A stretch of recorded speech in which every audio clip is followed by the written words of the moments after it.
রোজা তো রাখছি, যাই ঘুরে আসি। আরে দেখো তো, হাল্ক। হাই। খিদা লাগছে, কি যে করি। একটা বিড়ি খাই, কাল রোজা রাখবো।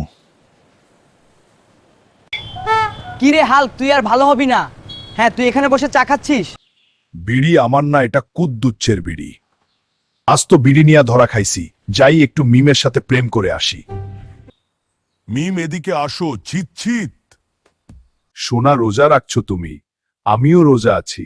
হ্যাঁ, আমিও রোজা রাখছি। পাঠা, তুই থাকবি রোজা? মনেই হয় না। হাল্ক, তুই কি করস মিমের সাথে? কাকি, আমি তো ইফতারিটা দিতে আইছি। শালা, আজ খালি ধরা খাইতাছি। কুত্তা ভাগ্য রে আমার।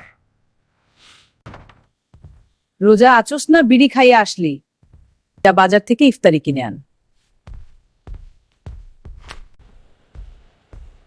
কাকা, ইফতারি দিন, আর বড় বড় চপ দিও। কাকা, বেগুনের চপ দেখি তোমার টুনটুনির সমান বড়গুলা দাও। বড়গুলা নাই? না, 100 টাকা দে আর ইফতার নিয়ে যা। এই নাও টাকা, হ্যাঁ নিয়ে যা। কাকা, 10 টাকা কম রাইখো, ইফতারির পর একটা বিড়ি খামু। আর ভণ্ডামি করা যাইব না, কাল থেকে সত্যি রোজা রাখমু। বন্ধুরা, তোমরা আমার মতো ভুল কইরো না, লাইক সাবস্ক্রাইব করো। টাটা।